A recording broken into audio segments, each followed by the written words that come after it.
Hello दोस्तों, स्वागत है आपका एक और नई कहानी में। दोस्तों, आज की कहानी हमारी बहुत ही इम्पोर्टेंट होने वाली है।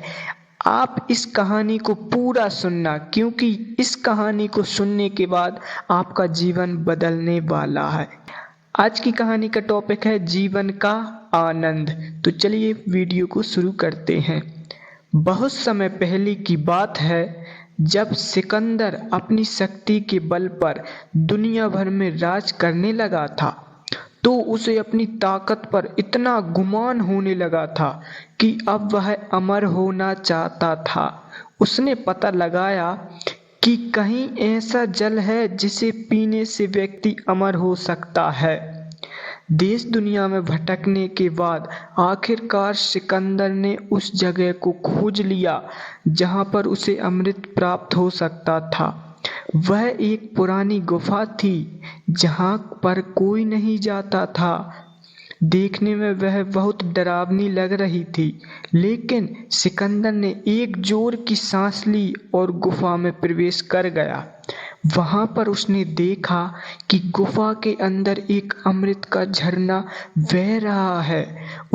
उसने जल पीने के लिए हाथ बढ़ाया ही था कि एक कौवे की आवाज आई। कौवा गुफा के अंदर ही बैठा था। कौवा जोर से बोला, ठहर, रुक जा, यह भूल मत करना। सिकंदर ने कौवे की तरफ देखा। वह बड़ी ही दयनीय अवस्था में था। पंख झड़ गए थे, पंजे गिर गए थे, वह अंधा भी हो गया था। बस कंकाल मात्र ही शेष रह गया था। सिकंदर ने कहा, तू कौन होता है मुझे रोकने वाला? मैं पूरी दुनिया को जीत सकता हूँ, तो यह अमृत पीने से मुझे तो कैसे रोक सकता है?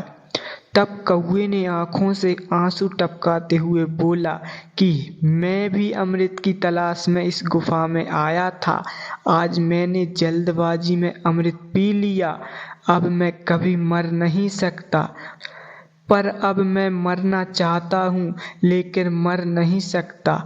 देख लो मेरी हालत। कौवे की बात सुनकर सिकंदर देर तक सोचता रहा। सोचने के बाद फिर बिना अमृत पिए ही चुपचाप गुफा से बाहर वापस लौट आया। सिकंदर समझ चुका था कि जीवन का आनंद उस समय तक ही रहता है जब तक हम उस आनंद को भोगने की स्थिति में रहते हैं। हमें इस कहानी से सीख क्या मिली? जीवन में हमेशा खुश रहना चाहिए।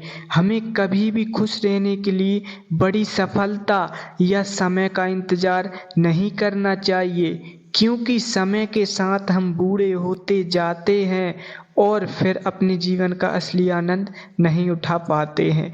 वीडियो अच्छी लगी हो तो प्लीज़ चैनल को सब्सक्राइब करना। हमारे चैनल पर इसी तरह की कहानियाँ आती रहती हैं। तो मिलते हैं ऐसी अगली वीडियो में। जब तक के लिए जय श्री कृष्ण, जय श्री कृष्ण।